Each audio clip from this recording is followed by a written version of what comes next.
Me gustaría, como concejal de Cultura de este ayuntamiento, pues dar las gracias a Sociedad Civil Balear y en especial pues, a su presidente, Tomeu Berga, que con su trabajo consigue casi lo imposible. Como puede ser justamente lo que va a ocurrir hoy aquí, que es tener el privilegio de disfrutar pues, de la persona que hoy nos va a acompañar con su conferencia y su conocimiento de la historia. Este teatro que hoy nos acoge fue renovado y restaurado como tal en 1908 y hasta hoy, con sus más y sus menos, se utiliza muchísimo con una programación extensa y periódica que incluye pues, conciertos, teatro, cine y también incluye la Casa de la Cultura en sus salas de arriba, ofreciendo diferentes actividades a disposición de los calvianers y las asociaciones vecinales. También se montan exposiciones de arte esporádicas organizadas por las mismas asociaciones y por el ayuntamiento. Esta tarde vamos en un momento a dar la palabra al presentador y acompañante de nuestra protagonista de hoy, con la que estamos seguros de que vamos a disfrutar muchísimo. Añadir que después de la conferencia daremos paso a una ronda de preguntas relacionadas con el tema de hoy y también tendremos la posibilidad de comprar libros escritos después de un trabajo intenso y muy diligente de esta investigadora que profundiza con mucho interés en la historia. Y bueno, después de todo esto, pues vamos a ir, los que queráis uniros al bar de Despoble, a tomar algo. Tenemos ahí un pan boli, un refresco, un vinito, lo que queráis. Y ahora, pues sin más dilación, os deseo una feliz Navidad y os dejo con el presentador de nuestra convidada, que no es ni más ni menos el doctor en Historia y profesor de la UIP, el señor Miguel José Dellà. Muchas gracias.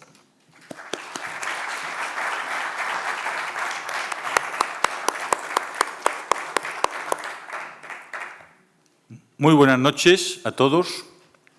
Gracias por la invitación y para mí es un placer presentar a una persona muy conocida, autora de una revolución editorial, por así decirlo, que cuántas ediciones tiene, pues no sé cuántas, bastantes, ¿verdad?, que hoy nos va a iluminar con su magisterio. Para empezar, les voy a contar dos anécdotas. Una, cuando dijeron que tenía que presentar a la doctora Elvira Roca, me llamó un amigo mío, Negreira, está por aquí, y me dijo, pero oye, Miguel, yo creía que habías dicho que no estabas de acuerdo con ella. Digo, hombre, no te asustes. Bueno, no estoy de acuerdo en algunas cosas, en otras sí. En todo caso, en esta triste hora en que se encuentra nuestra patria, yo creo que lo importante es dialogar con todo el mundo, solo poniendo un muro, que diría alguien, que es el trabajo con honradez. Y creo que ahí es indiscutible la honradez intelectual de quien va a tomar la palabra ahora, ¿no? Por lo tanto, estamos aquí para esto, para debatir con este último muro. El único muro que tenemos es no debatir con quien no tiene honradez intelectual, que empieza por la autocrítica. La segunda anécdota es que cuando salió el libro, que leí con sumo interés, un colega, entonces amigo y que cada vez lo es menos, por otras causas, estamos hablando del libro de la doctora Roca y lo criticó mucho, ¿no? Digo, ¿pero tú has leído el libro? Y me dice, no, pero he leído la crítica que se hizo en El País. Claro, con esto engranaje intelectual, pues la cosa ya empieza un tanto, hablando más de pronto, jodida. ¿Sí? La doctora Roca es autora de un bestseller sobre, me ha conocido, ¿no?, Perofobia y leyenda negra, que a mí me hizo pensar, bueno, aún me queda alguna capacidad de pensar. Y una de las ideas fundamentales que yo, bueno, que tiene mucha lógica, que es que todos los imperios generan su leyenda negra.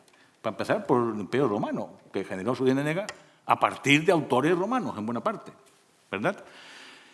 Y la conferencia de hoy pues, tiene dos conceptos importantes, el concepto de hispanidad y el concepto de leyenda negra, ¿no? Estoy contento de hablar de hispanidad, un concepto que hoy está eclipsado después de la diarrea intelectual que fue el mayo de 68 y otros episodios prescindibles. Se ha puesto de moda el tema, el concepto Latinoamérica. Ya existía antes, pero claro, yo de Latinoamérica no sé qué es. Sé lo que es Hispanoamérica y Iberoamérica, pero Latinoamérica no. El tema de hispanidad, pues fue, bueno, tiene un recambre. En época más reciente fue acuñado por Unamuno, incluso, bueno, acuñado o reacuñado. Su defensor es Zacarías Vizcarra, un sacerdote vasco, hijo de carlista, y más recientemente Ramiro de Maeztu, que fue el que divulgó este concepto, ¿no? Por cierto, que si hay alguno que tenga acceso al alcalde de Palma, dígale, por favor, que cambie el callejero de Palma porque hay una calle Ramiro de Maeztu, esquina Niceto Alcalá Zamora, nada menos. Bueno, esto debe estar penado por la ley de memoria no sé cuál. En fin. Que lo haga, que lo haga. El término de leyenda negra, aplicado al Imperio Español, ¿no? Claro, es un tema forjado desde el mundo protestante, eso lo sabemos todos, ¿no? Que obvia realidades como, por ejemplo, que el primer imperio moderno genera el primer pensamiento anticolonial, con Montesinos. Yo soy más de Montesinos que de Bartolomé de las Casas, porque Bartolomé de las Casas había sido antes encomendero y sabía perfectamente de qué hablaba, ¿no? Entonces, se ocultan estas cosas, ¿no? El problema, como dice en su libro la doctora Roca, y corrígeme si no es así, es que el problema español es que se ha metabolizado la leyenda negra. La hemos hecho propia, ¿no? Por muchos factores, ¿no? Uno de ellos, a mi juicio, es la erupción de los Borbones, que cuando llegan lo primero que hacen es decir que esto es un desastre, que hasta que ellos no llegaron no había nada. Y luego, por ejemplo, esto se ve perfectamente con el llamado vecindario de Ustariz, que lo que hace es evaluar a la baja la población en época de Carlos II y dejar prácticamente como si fuese un país sin nada, ¿no? Cuando es evidente que la administración de los Austrias, desde otro punto de vista, desde el punto de vista imperial, pues también tiene sus puntos fuertes, ¿no? Esta tradición de todo el siglo XVIII, que es asumida, por ejemplo, a mi juicio, por Cadalso, cuando hace aquellas cartas donde parece que habla de un país distinto al que era, fue profundizada luego por ese orientalismo de origen anglosajón, ¿no? Ver España como algo oriental, como algo raro, ¿verdad? Y a partir de aquí se fue forjando esta idea, fue calando aún más, ¿no? No quiero extenderme mucho, pero a mi juicio la aportación de la doctora Roca sobre el análisis a partir de las fuentes de esta leyenda negra, cómo surge, es absolutamente compatible, no sé lo que va a creer ella, con un libro que a mí me impactó mucho, que es el de Serafín Fanjul, somos Al-Ándalus contra España. Porque esta leyenda negra, que existe desde muy atrás, recordemos que Erasmo, el gran humanista del siglo final del XV y XVI, cuando se le invita a ir a la Universidad de Alcalá, dice aquello de non placet Hispania. Erasmo. Non placet Hispania. Claro, porque estaba lleno de... parecía poco cristiano y poco católico. Aquello. Lutero es un autor absolutamente anti-español. Prácticamente cree que es peor los españoles que los judíos, por ejemplo. Los trata fatal, ¿no? Entonces, la leyenda negra tiene esta contradicción. Por una parte, cuando en sus orígenes se ataca a España por su filojudaísmo y su filoislamismo, y luego, a partir de aquí, por la persecución de los judíos y de los musulmanes, una cosa u otra. Y ello va ligado, y acabo aquí, con una leyenda blanca del mundo anglosajón y protestante, encabezada desde hace tiempo por Inglaterra, donde se nos habla de María la Sanguinaria, por ejemplo, claro, mató mucho menos gente que Isabel I. y de algunas tonterías que se dicen, como que la economía anglosajona es una economía donde el Estado no interviene en la economía. Y tal. Oye, perdone, desde el siglo XVII lo que ha hecho el Estado inglés no es más que intervenir en la economía. Las actas de navegación contra Holanda, las reformas en el mundo agrario, ¿verdad? En definitiva, es un concepto que hemos metabolizado, pero que era hora de someter a una severa crítica desde los textos. Y esto es lo que ha hecho la doctora Elvira Roca sobre estos dos conceptos de hispanidad y leyenda negra, un trabajo que le agradezco por lo que me ha enriquecido a mí y sobre el cual, sobre un aspecto concreto de esta leyenda negra, que es la hispanidad y la leyenda negra, nos va a hablar ahora. Muchas gracias, doctora Roca, por su presencia y por adelantado por su magisterio a partir de ahora. Muchas gracias.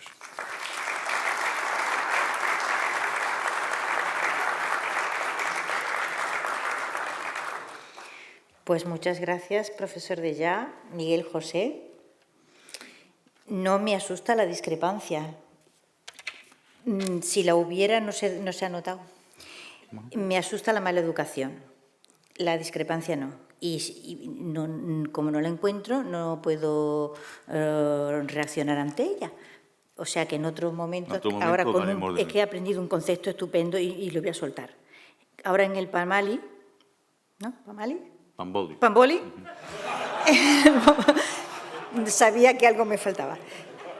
Iremos a ello. En fin, que antes de meterme en harina, voy a dar las gracias a Teresa, que estará por ahí, no veo nada, y a Tomé Huerga, que también estará por ahí y a que tampoco veo, a Sociedad Civil Balear por su esfuerzo en organizar cosas de este tipo y a esa sociedad, que me encanta el nombre, por acogernos aquí en este sitio casi decimonónico. Tengo muy poco tiempo y mucho que decir, así que voy como una escopeta. Vamos con las dos palabras o con los dos conceptos que dan nombre a esta conferencia, que espero sea breve, el de hispanidad y el de leyenda negra, y a ver si consigo llegar hasta el final con lo que quiero decir. La palabra hispanidad surge en el XVI, las primeras apariciones del término son en el Siglo de Oro, y surge como un calco de la palabra latinidad, y tiene un uso que se refiere al idioma, es decir, la misma forma que latinidad era lo que tenía que ver con el latín, bueno, pues en este caso hispanidad era lo que tenía que ver con el buen uso o el uso del español. Así que los territorios de la hispanidad eran aquellos en los que se hablaba español. La vuelve a echar a andar, como acaba de decir el profesor Dellà, Unamuno, y realmente tiene una acogida estupenda, el término, tanto aquí en España como en América. Y se usa durante décadas bien, o sea, quiero decir, sin que haya ningún choque ni roce con este término. Solamente después de la Segunda Guerra Mundial empieza a ser erosionada en el uso por otra palabra que venía desde finales del siglo XIX, siendo promocionada por el aparato cultural francés, que ha sido siempre formidable, que es la palabra Latinoamérica. Y termina imponiéndose en el uso. Quiero decir que en todos los organismos internacionales, incluida la Unión Europea, pues ustedes verán que hay un apartado que es Latinoamérica y el Caribe, lo cual es la más de gracioso porque como si el Caribe no fuera parte de. Claro, una de las ventajas que tiene la palabra Latinoamérica en su momento, cuando apareció, probablemente vinculada a la actividad de Mistos Chevalier, Misto de Napoleón, en aquella aventura francesa que fue colocar a un Habsburgo, Maximiliano, en el trono de México, venía muy a propósito para eliminar lo que la palabra hispano o hispanidad traen arrastrando detrás irremediablemente, que es el vínculo con España. Y entonces, si usted opaca, elimina ese término, ese vínculo queda muy desdibujado. Luego, la palabra supone otra serie de problemas, pero bueno, esto le daba lo mismo al aparato cultural francés o a la política francesa en el exterior, que lo que pretendía era consolidar o por lo menos no perder terreno. No perder terreno no me refiero físicamente, sino capacidad de influencia, ¿no? Y esta segunda consecuencia es que es imposible establecerle unas fronteras a Latinoamérica. Mientras que Hispanoamérica tiene unas fronteras claras y precisas, si se ponen ustedes a intentar trazarle fronteras a Latinoamérica, verán que no se puede establecer fronteras. Y eso ya es una gran ventaja, si uno lucha por hegemonía e influencia en el exterior y, por lo tanto, tiene competidores. Porque uno de los problemas grandes con la leyenda negra y con todo esto es entender que los demás, que la Liga de las Naciones es una liga que ha existido siempre, y en todo tiempo y circunstancias, se llamen reinos, como lo queramos llamar. Esto ha existido siempre, este tipo de competencia por poder e influencia siempre ha existido. Y quienes están enfrente, pues automáticamente son tus adversarios, no lo hacen por maldad. Quiero decir que cuando el Paris Saint-Germain, lo estoy diciendo bien, supongo, le gana la Liga al Manchester United, no es porque el Paris Saint-Germain sean muy malos y el Manchester United que pierden unos santos, no. Esto es que se compite así, y cuando se compite unos ganan y otros pierden. Cuando España, y digo España en el sentido del siglo XVIII, es decir, la totalidad de los territorios que todavía entonces eran España, llámenla Imperio Español, monarquía hispánica, monarquía, como la quieran llamar, todos sabemos a lo que nos referimos. Hoy no vamos a tratar el problema que tenemos con los nombres y por qué, pero nos estamos entendiendo. Cuando nos colocamos ahí, lo primero que llama la atención, estoy en siglo XVIII, estoy con la llegada de los Borbones, es que hay un hundimiento absoluto de la cultura en el terreno de la autarquía. Es decir, se pierde el norte de lo que está ocurriendo en el exterior. Miren ustedes lo que le está pasando ahora a los Estados Unidos para comprenderlo. Hay un momento en todos los imperios en que se le pierde la cara al exterior.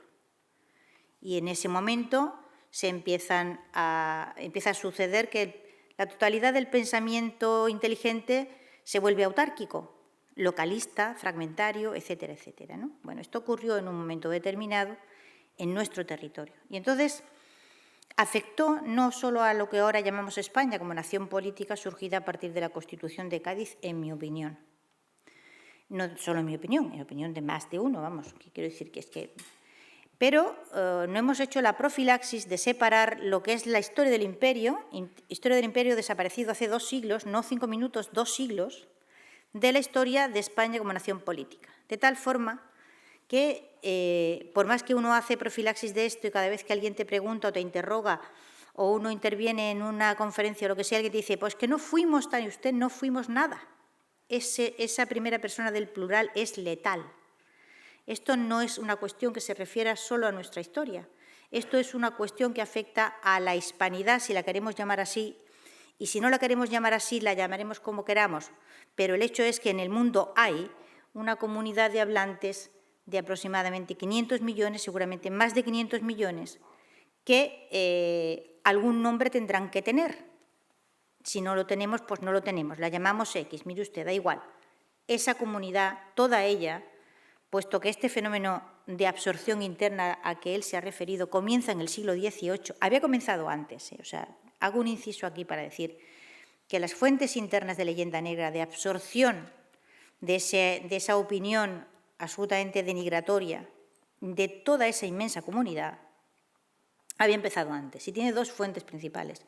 Una es la Iglesia Católica y la otra es la nueva dinastía que viene a reinar a Madrid cuando los Habsburgo, digamos, el último Habsburgo no se reproduce. Entenderán ustedes que son 2 fuentes de influencia formidables y es una conjunción astral, el trono y el altar, generando una opinión denigratoria sobre un territorio inmenso que se va a hundir del modo en que se va a hundir por la influencia de esos 2 factores. Pero yo no voy a tratar ahora de esto. Voy solamente a intentar que comprendan que la leyenda negra, definida como queramos, la definición de Malvi a mí me gusta mucho porque es muy sincrética, ¿no? Es opinión común según la cual los españoles son inferiores a otros pueblos europeos en las cualidades que normalmente llamamos de civilización. Bien, la definición es concisa y está bien. Ahora bien, dice los españoles. No. La leyenda negra no afecta solo a los españoles.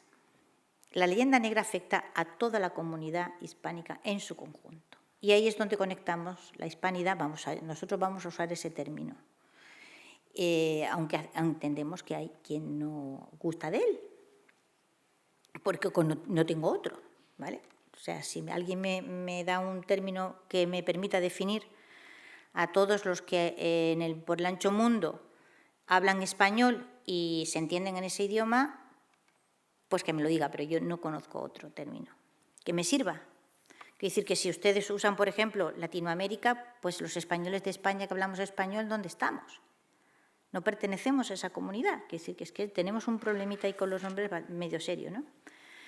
Claro, cuando decimos los españoles, decía yo, este es el pequeño patinazo de la definición, ¿no? Porque esto no afecta solo a los españoles, esto afecta a toda esta comunidad, porque el proceso de absorción venía de antes, a partir del lascasianismo, o sea, a Fray Bartolomé de las Casas no lo transforma en un apóstol Guillermo de Orange, lo transforma en un apóstol la Iglesia Católica. Luego veníamos con esa agua caladera y después hubo un cambio de dinastía que no fue un cambio de dinastía, fue una guerra mundial, un cambio extraordinariamente abrupto que generó una serie de dinámicas internas tremendamente peligrosas. La primera de ellas fue la negación de todo cuanto había sido un logro en el periodo anterior. Y podría dar muchos ejemplos, pero voy a dar solo uno, que es la ausencia de historiografía durante todo el siglo XVIII que se refiera al periodo Habsburgo. No es cualquier cosa, es más de un siglo que no se escribe en España un solo libro de historia que trate del periodo anterior. Y se podría entender que durante 20 años, 25 años, en el tiempo que tardó la nueva dinastía en afianzarse en el poder, en acabar con los núcleos de resistencia austracistas, etcétera, hubiese esa damnatio memoria. Y lo que ya no se entiende es que esto durara más de un siglo. Y las consecuencias que esto trajo están todavía por desbravar, desde el punto de vista de la historiografía. O sea, esa es una inmensa habitación vacía, llena de cadáveres, que pues es muy deseable que un día se descorran las cortinas y se ventile esto, porque si no, no se va a entender casi nada de lo que ha pasado después. Y una de las cosas que han pasado después es que la palabra que nos podía definir como comunidad queda totalmente cargada de malditismo. Es decir, nos encontramos con que la leyenda negra se transforma, en primer lugar, en una suerte de mito fundacional, con sus dos pilares clásicos, que son la Inquisición y la conquista. Amarradas a ambas están las imágenes que tenemos, no solo de España, sino de España, de México, de Perú, etcétera, etcétera, etcétera. Claro, cuando se produce el gran estallido interno, porque es un estallido interno, en el conflicto napoleónico, inmediatamente después del conflicto napoleónico, todos los territorios que surgen y se medio organizan políticamente no tienen más remedio que agarrarse al único elemento de koiné. La palabra koiné es una palabra griega, lo explico brevemente por si a alguien no le suena, que aparece con el griego koiné, con el griego común. Si el griego es una lengua que tenía muchos dialectos y se escribían hasta Alejandro Magno, digamos, hasta que surge el griego alejandrino, que es el griego koiné, es el griego común. O sea, los que hayan estudiado griego, si hay todavía algún heroico ciudadano por ahí que ha estudiado griego, lo que estudia es ese griego koiné, ¿vale? No estudiamos a Platón en la forma en que Platón escribía. Se ha producido una transliteración y se ha producido, digamos, una unificación sin la cual el griego no hubiese podido posiblemente convertirse en la lengua franca de todo el Mediterráneo oriental. En tal estado se la encuentran los romanos y la absorben, pero antes ha sido necesario que se produzca un proceso de decantación, ¿vale?, para que todos los 30 y tantos dialectos griegos consigan desarrollar una forma común.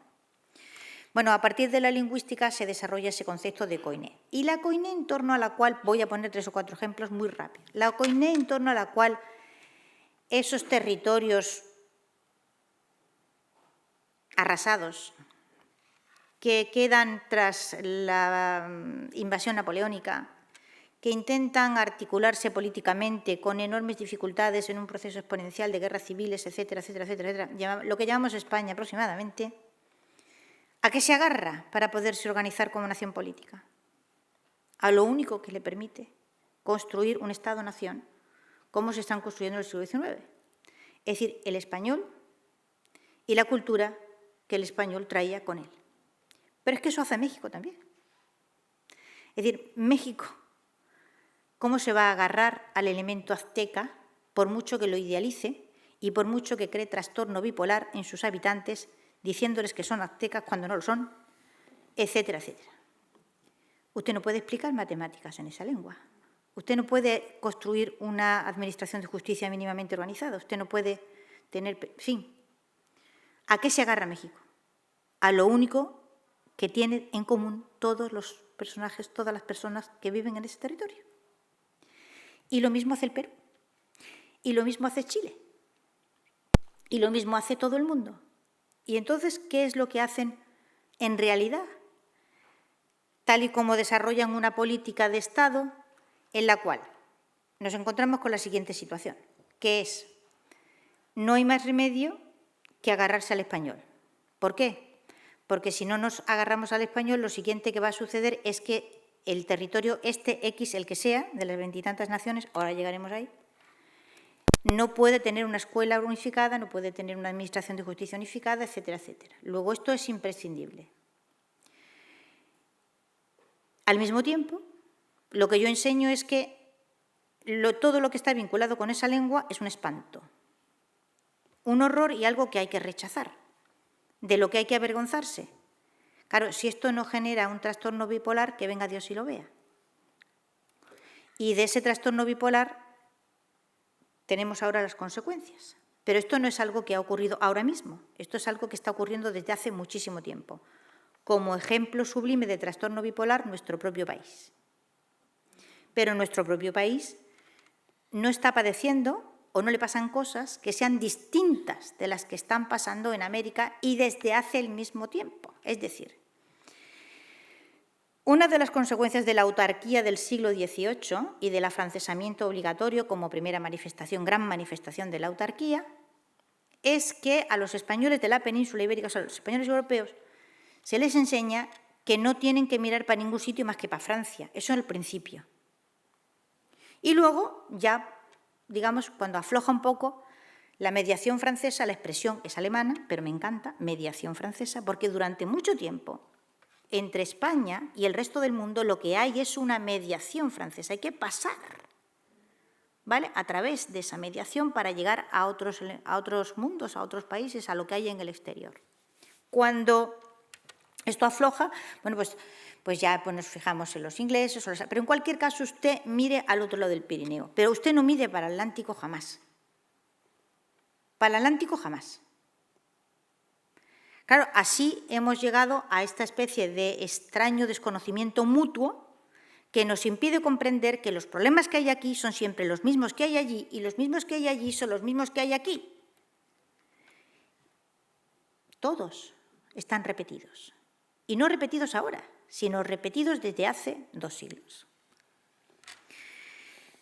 Estaba intentando recordar, y no diré el nombre porque no me acuerdo del autor, pero es uno de estos autores americanos que escriben esto que se llama la novela indigenista, ¿no?, en su momento, antes de la gran eclosión del boom de la narrativa hispanoamericana. Es que no estoy segura de si es boliviano o es peruano. No diré el nombre, pero bueno, es un autor y les puedo asegurar que la anécdota es cierta. Viene a España el hombre, no había venido nunca, y después de viajar por Castilla dice, hay que ver cómo se parece España a la Sierra del Perú. Bueno, es que se parece un taco. Y es así. Entonces, entenderán que la leyenda negra, sumada, digamos, a esos mitos fundacionales destructivos, construida como argumentario en negativo de rechazo de la COINE, no puede provocar más que la situación de inestabilidad política en la que hemos vivido desde la Tierra de Fuego hasta el Río Grande y desde el Cabo de Gata hasta la otra punta. Evidentemente, a esa leyenda negra, se han agarrado como argumentario para la justificación de su propio fracaso todos. Nuestra desastrosa clase política y las que hay al otro lado del Atlántico. ¿Usted para qué va a fabricar otro trampantojo? Si ya lo tiene fabricado, si no necesita más.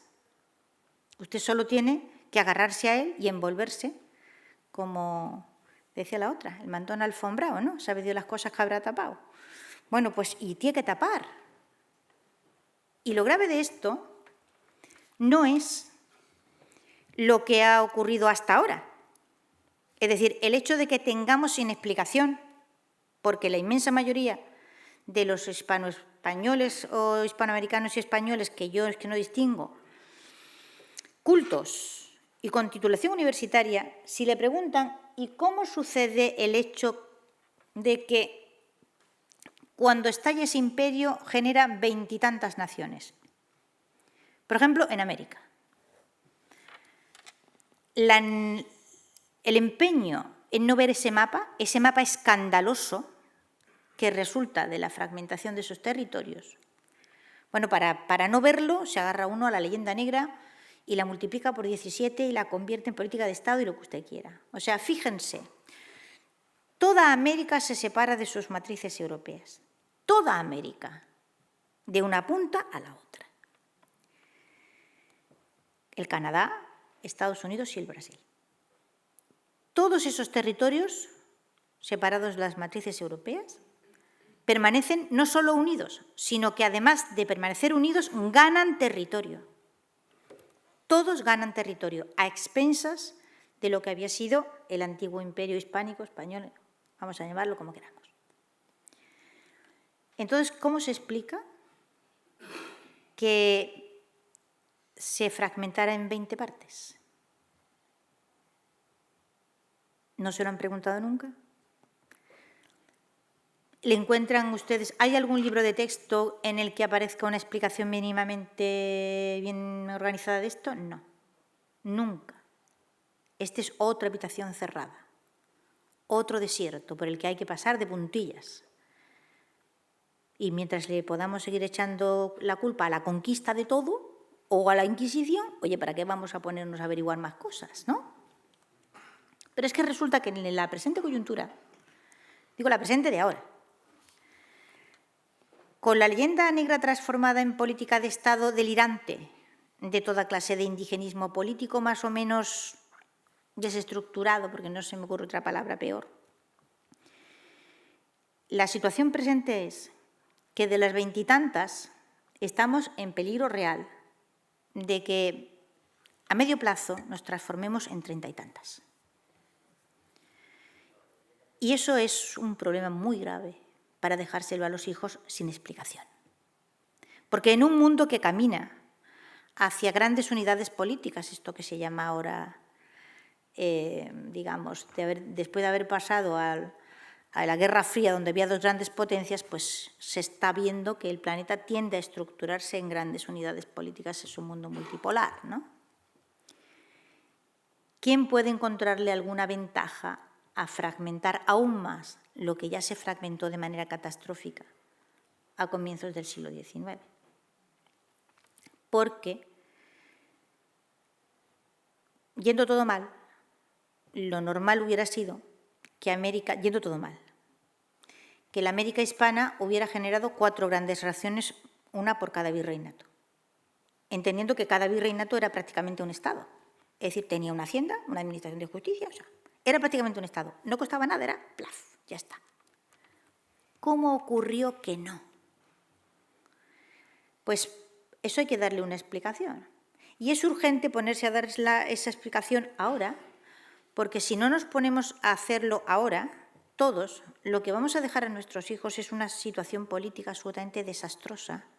En ese mundo multipolar, en el que las grandes unidades políticas que se están configurando, con un crecimiento de Asia muy importante, va a dejar a la comunidad hispana, y somos 500 millones de seres humanos, la segunda lengua por número de hablantes nativos del mundo, que no saben dónde están ni a dónde van y tienden a ir cada vez más hacia un localismo enfermizo y hacia una autarquía que los va a dejar todavía más debilitados y más, digamos, en manos de cualquiera, que cualquiera pueda hacer con ellos, como hasta ahora ha ocurrido, lo que desee. O sea que la leyenda negra ha sido el gran argumento de la balcanización del mundo hispano. Toda vez que tú cargas de malditismo la koiné, es decir, el elemento común, aquello que los puede hacer fuertes, aquello que les puede dar cohesión, que es el español y la cultura que viene con el español. Y ahora vamos a detenernos un segundo en el español. El español es una lengua que desde sus inicios, y no voy a explicar los motivos por los que esto ocurre, porque sería muy largo y no vamos al panoli a tiempo. O panoli otra cosa. Encima lo estoy produciendo mal. Dímelo bien cómo es. Pan-boli. Pan-boli. Bueno, el español es una lengua, estaba yo diciendo, que no les voy a explicar por qué desde el principio se transforma en una lengua franca. Habría que irse muy atrás en la Edad Media. Pero el hecho es que empieza siendo la lengua franca en la península ibérica. Es una lengua que ha convivido siempre con otras lenguas. Siempre. Y no solo ha convivido siempre con otras lenguas, sino que además ha permitido la conservación y el desarrollo de esas lenguas. Es decir, se habría perdido el guaraní si no se escribe. Y el guaraní no se escribía. Se habría perdido el quechua, que tampoco se escribía. Si ahora mismo hay cátedras de todo eso y se siguen estudiando y en esos países siguen existiendo esas lenguas, es porque en algún momento se tomaron la molestia de hacerles una conversión al alfabeto latino. Entenderán ustedes que el quechua no se escribía en alfabeto latino, ¿no? Hasta ahí estamos. Pues hubo que hacerles unas gramáticas, hubo que hacerles unos vocabularios, hubo que hacerles unos diccionarios, y etcétera, etcétera. Vayan ustedes a creer que es fácil escuchar una lengua y transformarla en una lengua escrita. O sea que el español ha sido una lengua franca. Esta tierra lo sabe bien, ¿no? Bien. Que ha convivido siempre con otras lenguas, sin ser destructiva. Pero es evidente que un territorio grande en el que hay distintas lenguas tiene que tener una lengua común para poderse entender de una punta a la otra. Y esa le tocó al español, en un momento determinado, al castellano. Por lo tanto, partiendo de esa necesidad, de que esa necesidad existe y es tan necesaria que ni siquiera en el momento más delirante de la fragmentación americana, insisto, desde la Tierra de Fuego hasta Río Grande, se pudieron quitar el idioma, porque era volver a la edad de piedra, de alguna forma. Así que había que agarrarse a él. Y lo hicieron. Y lo hicieron también. Que se calcula que aproximadamente en América había un 30% de personas que hablaban el español y lo escribían, pero primero que lo hablaban, para cuando se produjeron las independencias. Si el español es hoy la segunda lengua del mundo por hablantes, por nativos, es por empeño de las repúblicas americanas. Esto no lo ha hecho la España de la península ibérica, no, la península ibérica y sus islas, no, de ninguna manera. Esta lengua que ahora mismo, bien usada quiero decir bien usada en economía, bien usada como elemento de cohesión, bien usada en organismos internacionales, en fin, bien usada, sería un capital que dejaría unos rendimientos extraordinarios para todos nosotros. No solamente no es usada, sino que es sistemáticamente bombardeada. Es inútil. O sea, es inútil, como lo fue en América. Es inútil, porque las ventajas que tiene su uso son tantas que nadie renuncia a ellos. Pero lo que sí se puede conseguir, y se consigue, es que no se puede hacer nada práctico. Por ejemplo, es ridículo que el español no sea lengua de trabajo en la Unión Europea, ni en ningún organismo internacional. Es ridículo. Es, con diferencia, la lengua más hablada de las que hay en la Unión. Y, sin embargo, no lo es. Y como digo esto, digo un montón de cosas más. ¿Qué nos toca a nosotros? Si queremos hacer algo yendo a lo práctico, vamos a tener que intentar salir de la autarquía en defensa propia. O, bueno, lo que nos queda pues es que nos manden un procónsul chino, que a lo mejor, oye, procónsules romanos los hubo geniales en esta península y en las islas. O sea, que igual tenemos suerte, ¿no? Pero capacidad de decisión propia ninguna. Y desde luego, estar siempre pendiente de que, bueno, cualquiera pueda venir a decidir qué es lo que va a ocurrir en tu territorio. Ninguna iniciativa, ninguna presencia en política exterior y muchísimas cosas más. No sé si con esto he conseguido explicarles cuál es el vínculo que hay entre hispanidad y leyenda negra y que esto no es algo que le afecta a España, que es algo que afecta a muchísimas más personas y por qué. Si he conseguido hacérselo, he corrido todo lo que he podido, ¿eh?